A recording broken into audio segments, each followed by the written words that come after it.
भिलवडी येथे विविध ठिकाणी प्रभू श्रीराम यांच्या मूर्तीच्या प्राणप्रतिष्ठापन सोहळ्यानिमित्त विविध कार्यक्रमांचे आयोजन करण्यात आले। अयोध्या येथे सोमवार दिनांक 22 जानेवारी 2024 रोजी प्रभू श्रीराम मूर्तीची प्राणप्रतिष्ठापना व मंदिर लोकार्पण सोहळा संपन्न झाला।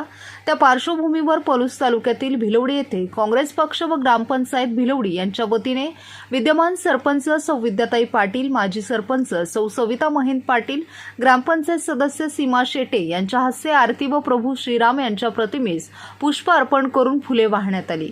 यावेळी संग्रामदादा पाटील, उपसरपंच पृथ्वीराज पाटील, शहाजीभाऊ गुरव, साहित्यिक सुभाष कवडे, बाळासाहेब मोरे, महावीर किनीकर, उत्तर भाग सोसायटीचे चेअरमन शरद पाटील, मुसा शेख, जिजाप्पा पाटील, विजय पाटील तसेच काँग्रेस पक्षासह विविध पक्ष संघटना व संस्थेचे पदाधिकारी, कार्यकर्ते, ग्रामपंचायत सदस्य, कर्मचारी उपस्थित होते। यावेळी भिलवडी ग्रामपंचायतीच्या वतीने उपस्थितांना लाडू वाटून आनंदोत्सव साजरा करण्यात आला। सायंकाळी प्रभू श्रीराम यांच्या प्रतिमेचे आकर्षक विद्युत रोषणाई करून सजवलेल्या रथामधून फटाक्यांच्या आतिषबाजीसह डॉल्बीच्या दंदनाटात सवाद्य मिरवणूक काढण्यात आली। यामध्ये मोठ्या संख्येने रामभक्त हातामध्ये भगवे झेंडे घेऊन सहभागी झाले होते। यावेळी जय राम जय राम जय जय रामच्या जयघोषांनी सारा परिसर दणाणून गेला होता।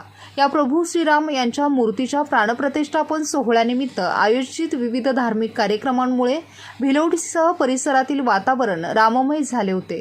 दरम्यान दुपारी अयोध्या येथे प्रभू श्रीराम यांच्या मूर्तीची प्राणप्रतिष्ठापना झाल्यानंतर भिलवडी येथील मनसेचे युवा नेते रोहित भोकरे यांच्या वतीने पेढे वाटून आनंदोत्सव साजरा करण्यात आला।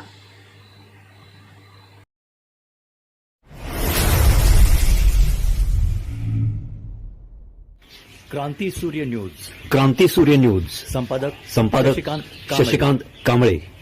सबस्क्राइब करा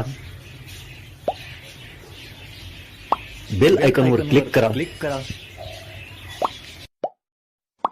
आणि लाईक करायला विसरू नका।